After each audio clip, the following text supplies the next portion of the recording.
From a looming government shutdown to national financial concerns, there are a number of key issues that could have direct impacts on Oklahomans' lives. Today, we're speaking with Oklahoma Senator James Lankford to see how he's been working for our state while in Washington. Thank you so much for joining us today. Yeah, glad to be able to visit with you.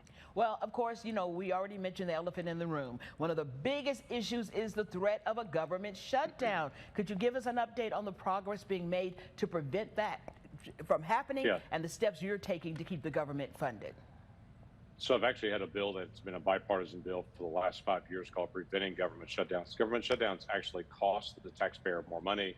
They cause a lot of chaos and stir. If you're a federal contractor, you're not paid at all during this time period. If you're a federal employee, you're just delayed in your payment. That's extremely hard on a lot of families. You either be cut off if you're a contractor or have delayed on it, but it also causes a lot of stir just for the American people. They're trying to get permits, they're trying to get an agency to answer the phone, and they can't get it. So, and besides that, we're the United States of America. We need to take world leadership here. So the two big issues are, we do need to deal with our debt and deficit. That's an argument that we need to have, but we don't need to have shutdowns because they actually cost us more money than save it. So I have a bill with Maggie Hassan, who's a Democrat from New Hampshire, that we have joined together to be able to say, if we get to the end of a fiscal year, we don't have the budget work done, then the government stays open, but members of Congress and our staff can't travel. We're in session 7 days a week, and the only thing that can be pending on the floor are actually appropriation bills.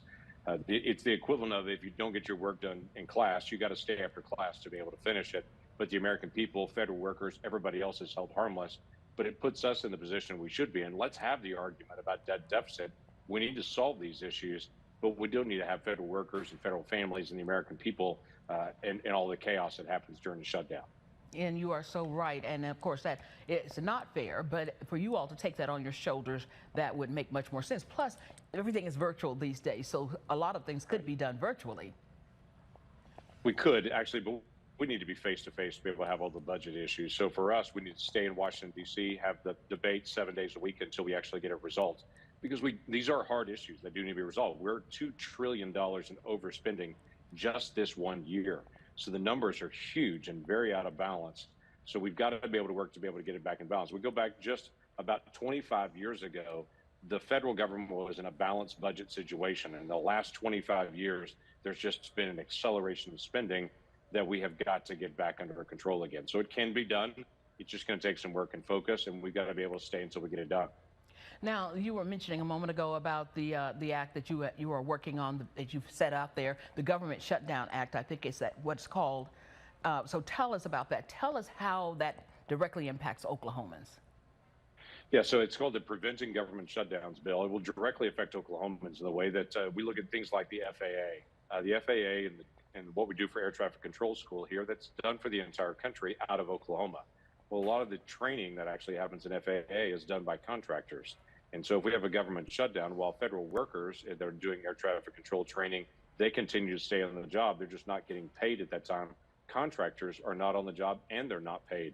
So they're out of the loop entirely, which means their air traffic control training is not happening during that time period. We're already short of air traffic controllers across the entire nation. So we've got to be able to get this right. So it affects Fort Sill, it affects all of our military installations, it affects all of our air traffic control training, it affects even our Border Patrol, because Customs and Border Protection, their aerial training is actually done in Oklahoma and has been done in Oklahoma for years. And so there's a lot of federal connection that's happening that it benefits the entire nation, but it definitely benefits our Oklahoma families. 6 days and counting. We're watching to see what's going to happen in Washington. And thank you for coming on with us today and just kind of updating us. And hopefully soon you'll be able to come back and tell us about the victory that happened in Washington with this. Yeah, look forward to that. We've got to get resolved. This is the United States. We can resolve these issues. Thank you. We'll be right back.